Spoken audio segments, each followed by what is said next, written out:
All right, everybody, welcome to the season 2 premiere of This Is It podcast. I am Brad. I'm Devin. And welcome to our visual section of the podcast. You might be wondering, what's up with the long intro? But this is going to be a little bit different from the actual podcast. What we're going to be doing is pretty much a director's cut of the podcast. We're going to be giving you a little bit more in-depth analysis, a little bit more background to the questions that we asked and the guests that we have on. So for our first episode, our premiere episode, we got Colt Chapman.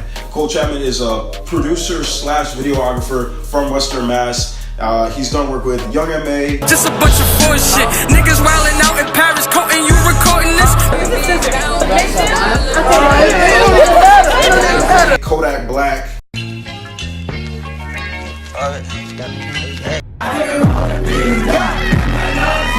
QC the label, Aboogie with a hoodie. Aboogie in the building. Give it up one time, Aboogie. How you look so perfect on your rose days?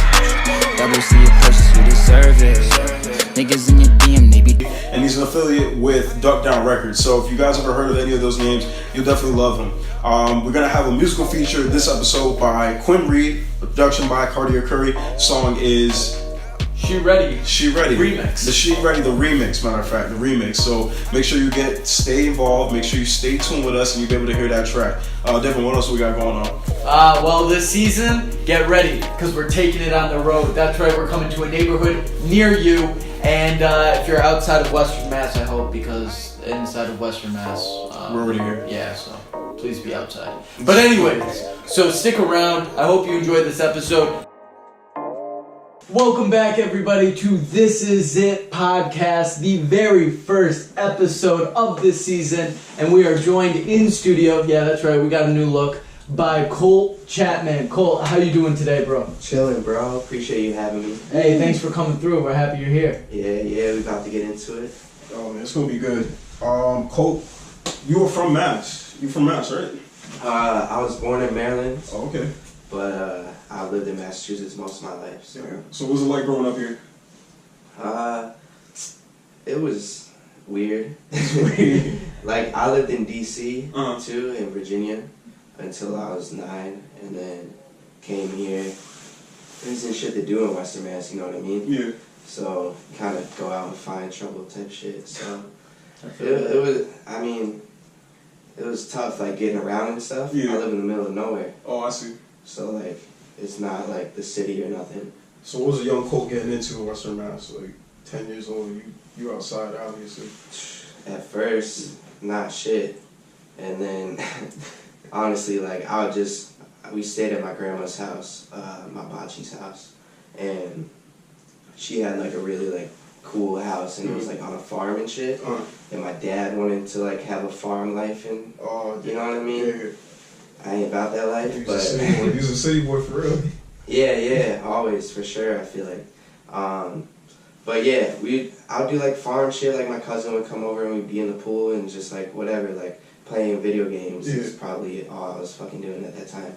But after that, I met some people that like I moved. Alright, that's what happened. I moved from my bachi's house to like 5 minutes away from there.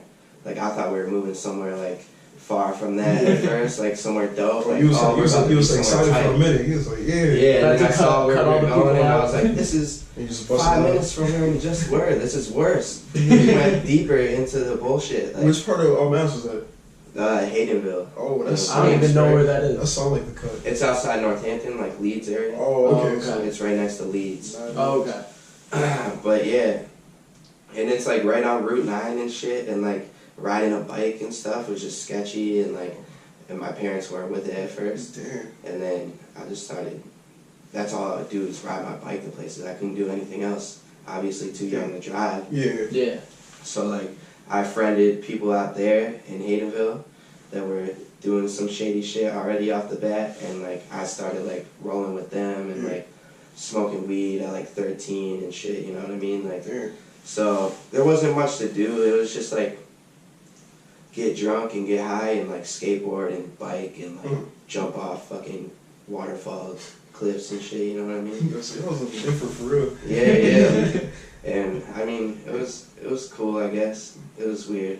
I wish I like grew up in a city sometimes, you know, but now that I live in a city, it's dope. I don't take it for granted. Yeah.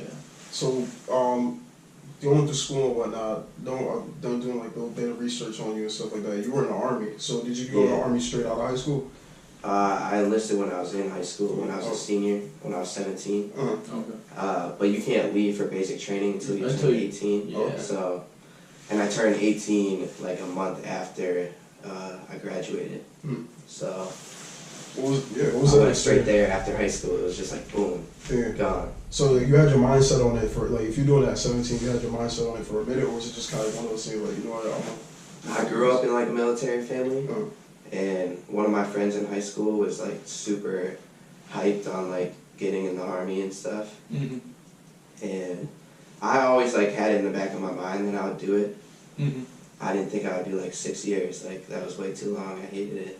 It was just, like, you were active? I was National Guard. Oh, National Guard. Okay. So like they paid for school and stuff. Yeah. And like they paid me to go to school. So that was one of the main reasons, incentives. Yeah. But I wanted to go overseas. Like at that point, like we wanted to go. Me and my friend Sergio, and like all we did was just like watch videos of like Afghanistan and like all the shit that was like it was going on back then. Yeah, what year was this? This was I was 17. 2011. 2011. Yeah.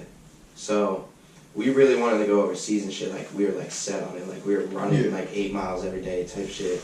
And then we enlisted together. And I don't know. I just wanted to like do it. You know, I just wanted to go overseas. But it turned out that my unit that I was going into was overseas at that time. And like they were in Afghanistan. And like I was in basic training while they were overseas, so it wasn't like I was with them type shit. So they came back like a few months after I did, and it's like a law that they're not eligible to go to war again for a couple years. Because they just did like a year in Afghanistan. You know what I mean? So like it kind of sucked that I didn't get to go. It was just like training the whole time, you know. So it was alright. So what was life after that? After you were done with the Coast Guard or National Guard, my fault. And what'd you get into after the fact? Did you jump straight into doing like the videography or the producer, or was it just kind of like a moment where you had to like the regular job in between that while you figured something out? Yeah. Nah, I was like going to school, working. I was like writing music back then a lot. I wasn't really producing, but my boy AJ was producing, and we would just like, I don't know, we would get high and like rap and shit. But also like when I joined the Army, like shit, when I got back, I was like back doing like dumb shit too though. I was kind of like on some bullshit. I had to go to drill once a month, like 1 week in a month, 2 weeks in the summer. So like in between that time, I was just working like dead ass jobs and shit. Like I worked at CNS, the freezer. Oh shit! Yeah, that shit was trash. Like 2 weeks after I got out of basic training, I got a job there, and like I just wanted to like keep going. You know what I mean? It was like a fast paced shit. And I was like on my Army shit. So I wanted to like keep doing a job like that, but it was just trash. I ended up fucking my back up there. So you can't. What happened? No, I was like throwing bro, you gotta, do you know what it is? Like what the job entails? It's like the most manual labor, like, so you're doing warehouse work? Yeah, you're driving like a forklift around and you got like a big pallet on the back, and like you're like collecting like meat and like produce, and it's like a freezer. Yeah, it's all frozen. Bananas, every fucking thing like that. And I was like, I forgot, like, I had a whole pallet, like, above my head, you know what I mean? Yeah. And I brought it to the station to, like, wrap it up, and then you go back and make another one. And I left a box of chicken, and I had to go grab the shit, and the shit was, like, 80 pounds, and I had to throw it, like, up on top, and I tried to throw it up there, and, like, that was a wrap. Yep. So, that was the end of that. They weren't trying to, like, pay me and shit working in SCOM because I didn't work there long. I worked there for like 4 months. So they did you dirty. And I've had mad jobs, honestly. I worked at a jewelry store for a while. I worked at a machine shop. just like dead ass like. What was the worst job besides seeing us? That sounded pretty bad. Yeah. The machine shit. Really? That shit sucked too. Yeah. Oh, Yeah. machines.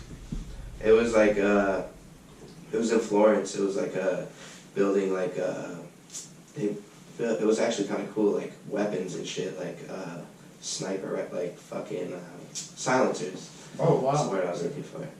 But That's yeah, kinda cool. yeah, it was kind of cool, but like it just sucked, bro. Like just putting metal into a machine and then watching it. Like you spend wasn't your whole trying to day do that, just yeah. looking at nothing. Trying to do it until Yeah. you're 60. Yeah. Thinking about it now like makes me cringe. Just like how everybody was so happy there and shit too. Like, Oh, that was the weirdest part to you? Yeah, I was like, damn. And you knew How do you that have like to you be wanted here? more. Yeah, for sure. So I always felt like that. He opens up about the idea of not wanting to work for somebody else. He wants more. And when he brought that up, I actually started telling about a personal experience I had. I always felt like that. Honestly, like I never wanted a job, but I knew I had to do it. Yeah. Because I was like, I got a car right when I got back. I had a car bill like until I was like last year. I had a car bill like pretty much since I was 18, and it was just like I just had to have a job. You know what I mean? To like Yeah. pay shit Yeah. and like do whatever I wanted type shit. But I always felt like I couldn't have a real job. Like there's no way. Like I always felt like that, even when I was young. Like Yeah. smoking weed, skating. Like Just the freedom. I wanted to be a professional skateboarder type shit. Like Yeah, snowboarding. You know what I mean? Mhm. So I never wanted to have a real job. Think about it now. It's just terrible that I even worked at those places. You gotta Yeah. hold yourself to a higher standard. That's true. Yeah. But whenever I was grinding. That's funny that you say that because I felt that way too. Like especially in like middle school, I was Yeah. like in ninth grade, maybe freshman year of high school. I was like just looking out the window and then like hit me and I was like, what do I really want to do? And I know I don't want to work for someone because I don't want to work to help create somebody else's dreams, like Yeah. to become realities. I wanted to create my own, to do that and actually aspire Yeah. to be something bigger than what I Invest in am. yourself. Yeah. Yeah. And when you see that, the thing is that like, I knew I wanted to be like that. I just didn't know what route I wanted to take. Yeah. You know, like the people that like blow up, you know, at an early age, they know what they want to do and they've been And they doing know it what since they're they're good like at, 10 yeah. or something. Yeah. You know what I mean? Yeah. And then they like get to that age where they start thinking like that and then they like actually like put the work that needs to Yeah. be done into it. That's when they blow up. But I knew I needed to put the work into something, but I didn't know what I was passionate about yet. Yeah. Like, How'd you make it? Like, how'd you narrow that down? Because it seemed like you was into a lot of like initially music just like um, took initially. control type shit. Uh-huh. Like I've always loved music and like writing, and then once I found out how to make beats, it was just like over. That was like when I was like 20, and I moved to Colorado and I started making beats. So how old are you right now? 25. Okay, so you've been making beats for about 5 years. Yeah, I'd say like 21. I was really like making beats. So, Okay. like that whole year was Yeah, like, just, like, just learning. finding out Yeah. how to do shit and putting it together. Mm. But 21, I was actually making beats that I still listen to, and they're like dope. Yeah. So what were some of your influences as far as that goes with music? Jay Dilla for sure. Okay. Like, that's like early though. That's like before 2021. I was like, I used to like rap and shit, and the first instrumental I ever rapped over was Jay Dilla. I forget, you play it, it's really popular instrumental. But It's not donuts, or I think it does matter. I can't remember. My memory's terrible. Yeah, But it has a huge catalog too, so it's like, Yeah. it's hard to like pick which day. I rapped over a bunch, you know what I mean? And like that's what we're into. And my boy AJ inspired me a lot, honestly. He was making beats on Logic Okay. early. And like that was just like we were in his shed, like non-stop, just making music, like non-stop, or at his dad's house even at an earlier age. Going snowboarding, coming back and like being in the studio and rapping and like out in Southampton and shit, in the middle of nowhere. And it was lit. I mean, I feel like that propelled me a lot. Because I wasn't making beats at all then. Yeah. Like, it was like years and years later that I really started making beats when AJ wasn't even around really. So like that time inspired me a lot. to like where I am now. So what drew you to hip hop? Because like right now it's pretty much the most popular music genre there is, but back in like maybe I'd say mid 2000s, early 2000s, it's more. Yeah. It was still considered more of a subgenre. Yeah. Or something. I feel like coming from like the DMV and stuff and like DC and my dad used to bump like Eminem and like Biggie and shit and Nelly a lot actually, and I don't know, it was just like, and being around here, being in Western Mass, I feel like too, it's just like everybody listens to hip hop. Oh yeah, that's the only thing people listen to. Yeah, and it was funny, my dad actually found like, this was in like 7th grade, my dad found like an iPod, like just randomly found an iPod and he gave it to me, and it just had like all rap music on it, like a shit ton of old school rap, like Immortal Technique, Biggie, Tupac, everybody like that I grew up on type shit. And then I was also listening to like Kill Switch Engage and like All That Remains and like still on that shit. Yeah. It wasn't always hip hop, you know what I mean? Yeah, and it's still not like that at all. Like, but I feel like, I don't know, I've always been drawn to it, you know, just like everybody else is. Yeah, like hip hop's always been pretty big.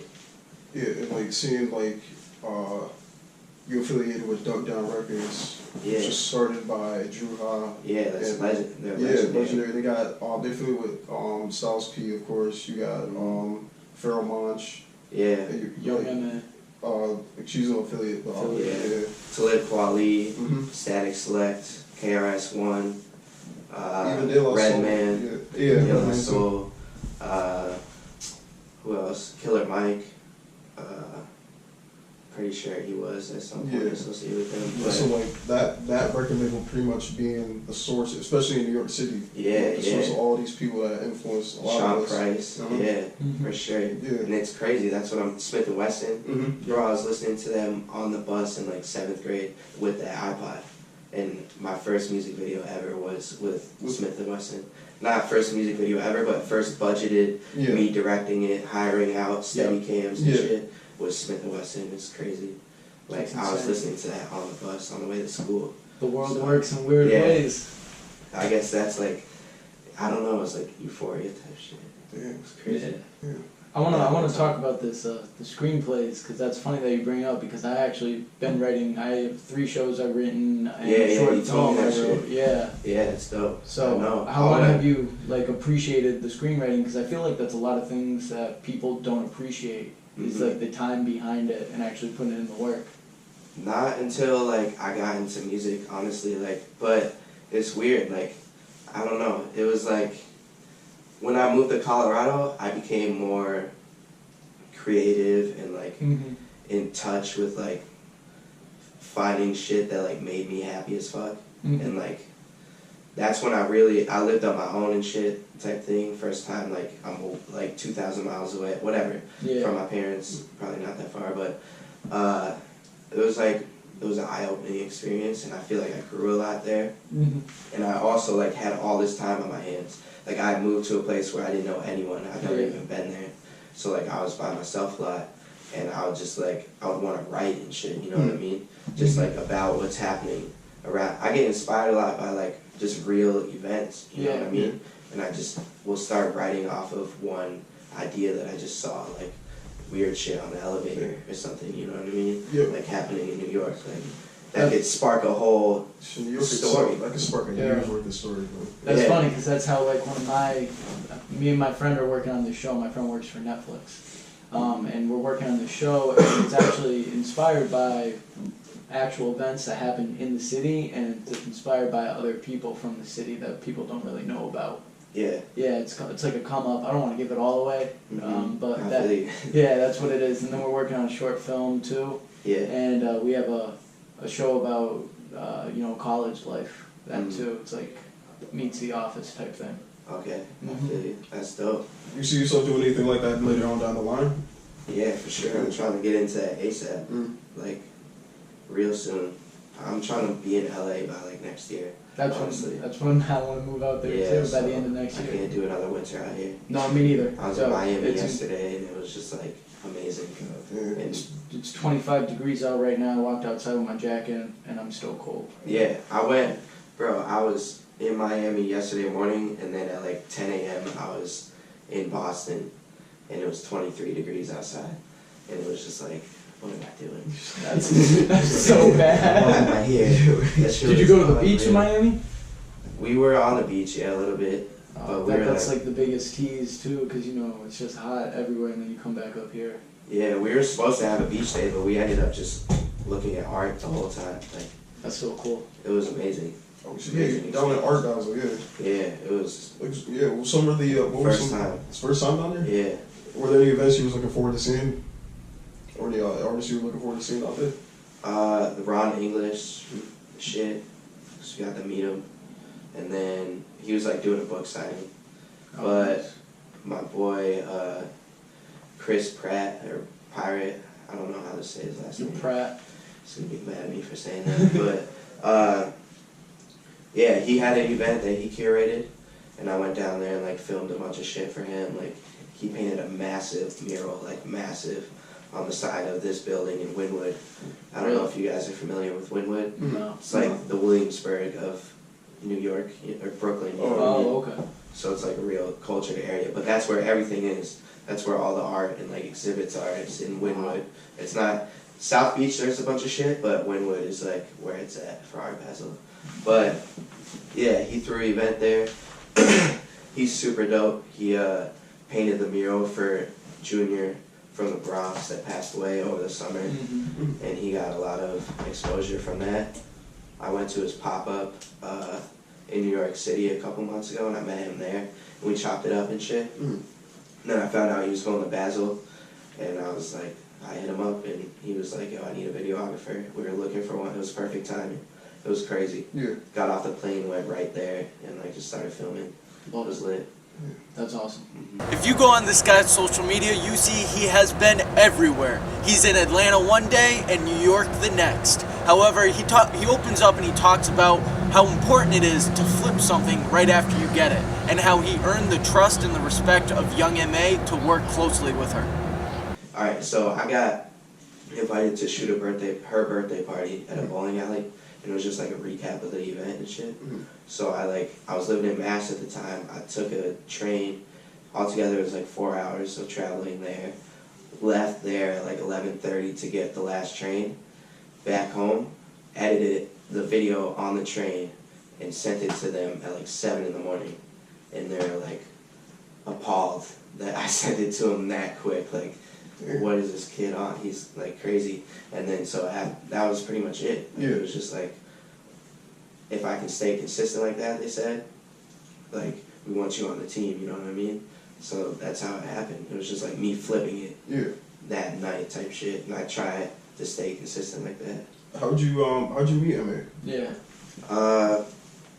Through getting invited to like originally, like or like really meet her. Like, so I did like a few like videos for her. Yeah. She didn't like give a fuck who I was type shit. I was just like the camera dude that was gonna be with them for the night. But like when I really like met her was honestly like, shit, I don't know. I feel like LA or like Europe. Like I travel, like when I travel with her, you know what I mean? Oh, okay. The first time, like really travel. But I met her through this guy James at a producing like network event, Steel Sessions. Shout out Steel Sessions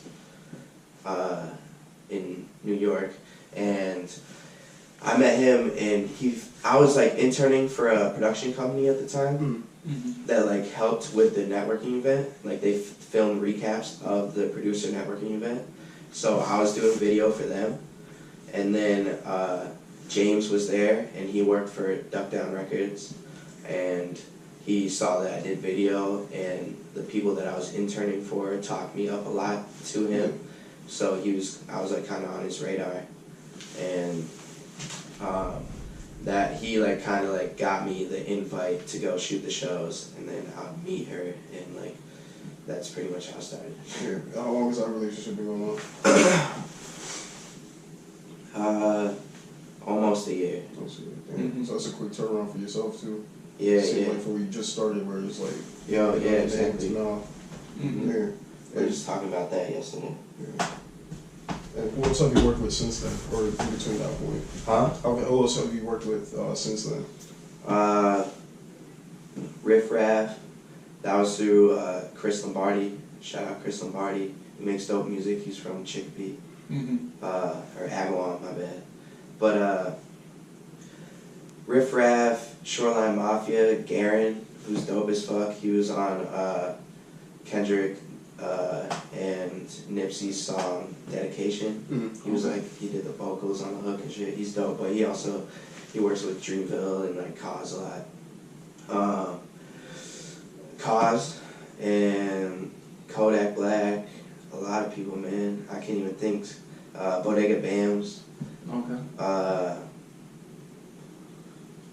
Smith & Wesson. Black Moon a little bit. I don't know if people even gonna know who that is. No, look, you got hip hop heads out there. Yeah, those are some old back names right there. People don't know about Black Moon, but they started this rap shit pretty much. Yeah.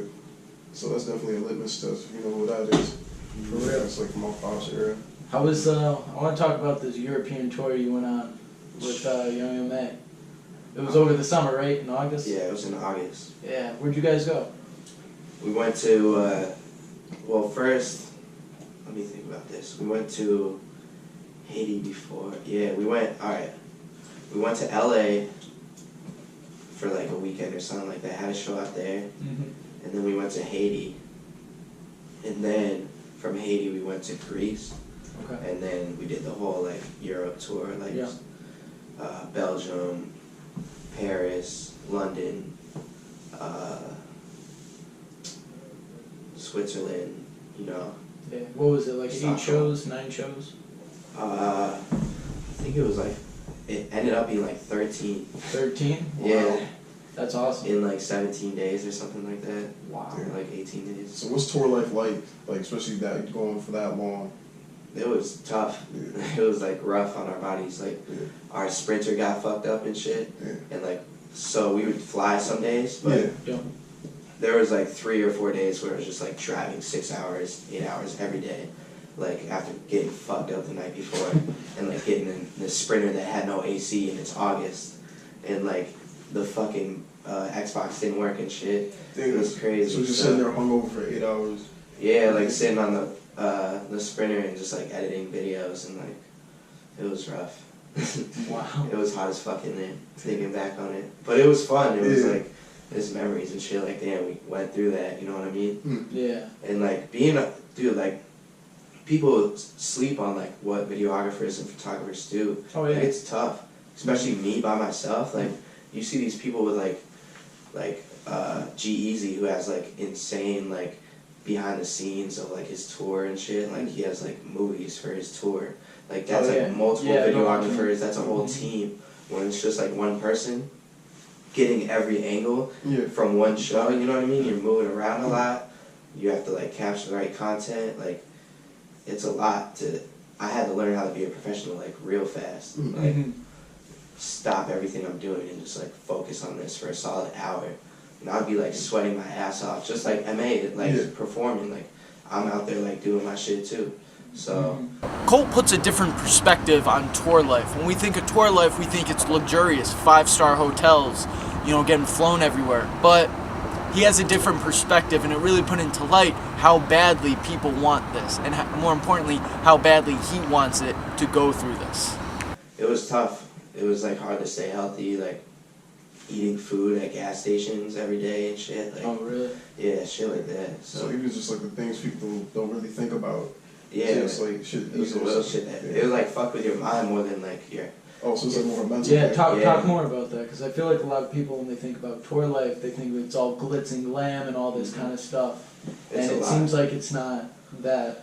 You know what I mean? Yeah, it's like the anxiety gets to you and shit. It's just like making sure you're on time for because they have to like fulfill contracts and shit too at the same time. So it's like making sure we need to leave at this time and do this at that time and like do this meet and greet at 8 or whatever, and then we gotta come back in an hour to do the show. So we're gonna go to the hotel and like just sit in the hotel for like 30 minutes. It's just like constantly being on the go. It's just like keeps your mind like racing. Yeah. It's just like overwhelming at a certain point.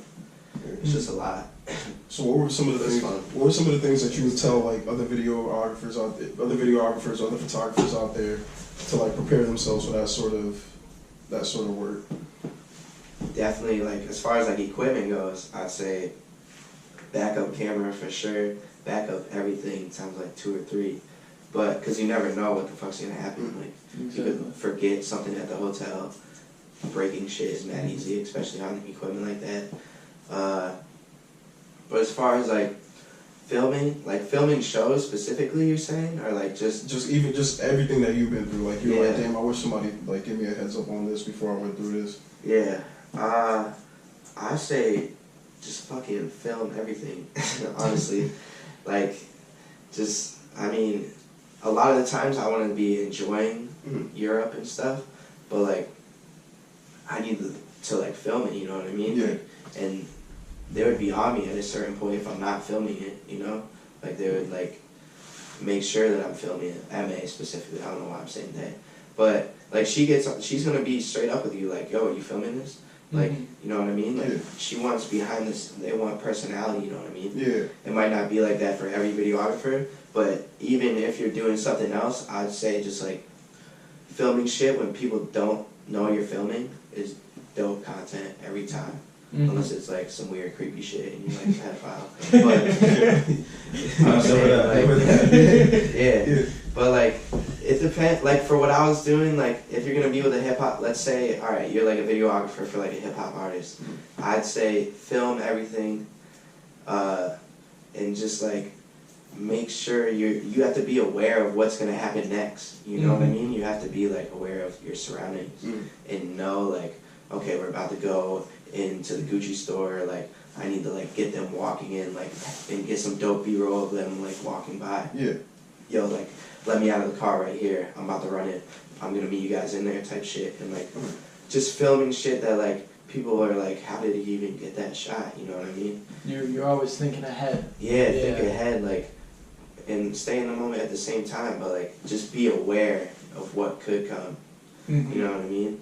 It's just about like timing. I feel like with like video, it's just like for what I'm trying to get at least, like vlogs and stuff. So how would you describe your style? Because it seems like it's very like raw, but at the same time, it's nothing. It don't seem forced. It don't really seem forced at the same time. If that makes any sense. Yeah.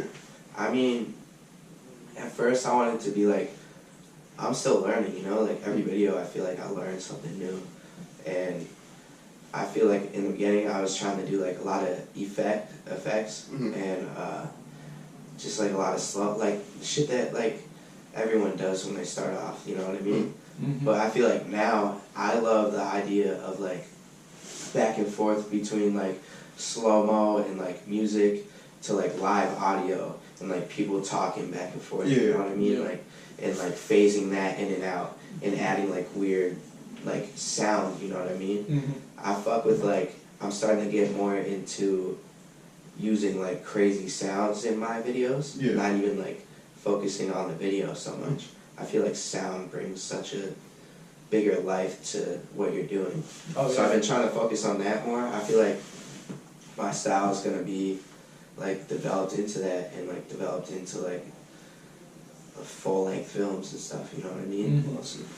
Now it's time for our new music feature. That's right, we have She Ready, the remix by Kwynn Reid. It's actually directed by Colt Chapman. I hope you enjoy.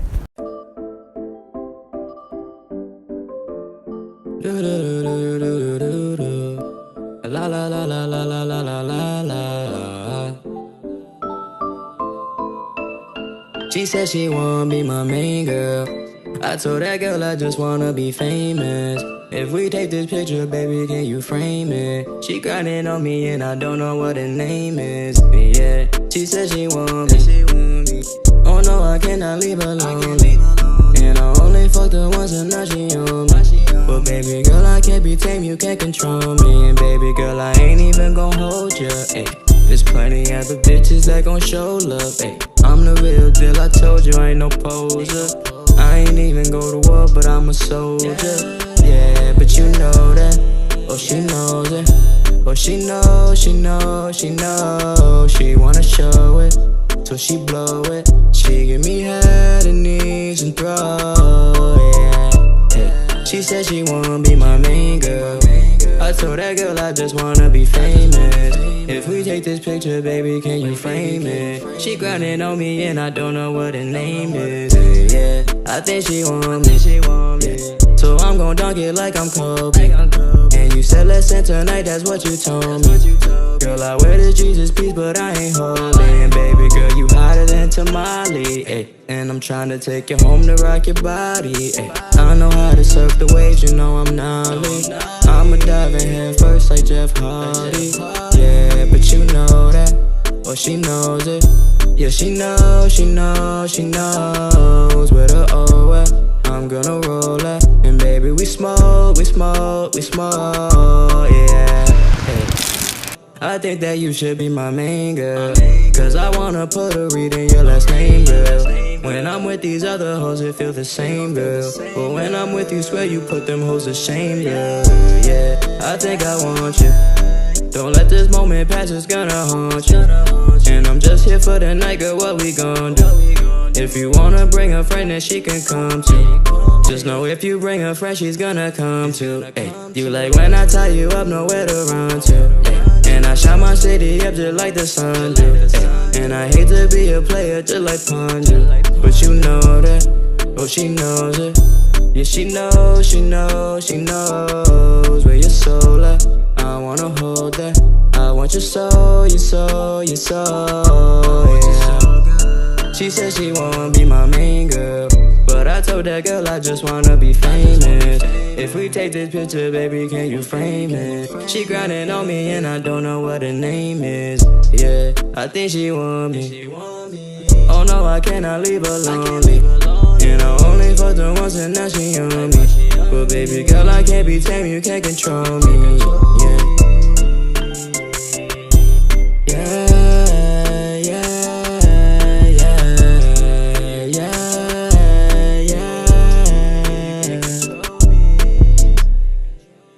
Alright, well that's all we got for today.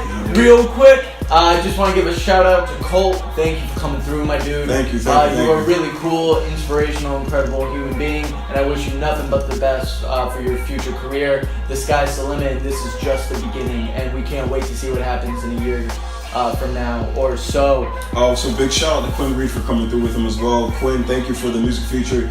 Dope music as always. Make sure you check out Kwynn on his Insta page at Kwynn Reid. Make sure you check out his producer, Cartier Curry. They also did a phenomenal job with the track at Cartier Curry and CartierCurry.com. We're going to be back next week for our discussion episode. Unfortunately, we won't have any visuals for that, but make sure you guys hit us up on our socials. Let us know what you thought of that episode. We want to get a debate going because we think it's really important. Devin, you got anything else? Yeah, make sure you follow the podcast on Instagram at thisisit_podcast. We want feedback. We want to improve. Like I said at the very beginning of this season, we're trying to make this season the #1 listened to podcast in the world. And that will not happen unless we get your help. I promise you that Western Mass will be put on the map if everybody helps with this. Make sure you follow me on Instagram at IamDBush. Hit me up if you want a copy of my book, which is right over there. It's called You Owe You, the Start of Something. Always gotta plug that. Sure. Just let me know. It's a self-help inspirational book, kind of cool. Follow Brad at Brad_makes. He remembers. He remembers. See this art? Yeah, that's all his. He did that, so make sure you hit him up because it's really cool. Real quick, also shout out to our sponsor, J Sells Vintage. Yo, for real, J Sells Vintage. All your vintage needs. Make sure you hit that man's line at J Sells Vintage. He got all your denim that your mom don't wear no more. He got all the Pumas that your mom don't wear no more. He got all the Nike that your mom don't wear no more. All right, but yeah, he has everything. All the Z-Star jerseys, all the NFL gear you need. Jay has it. Again, this is I'm Brad. I'm Devin. And this is it.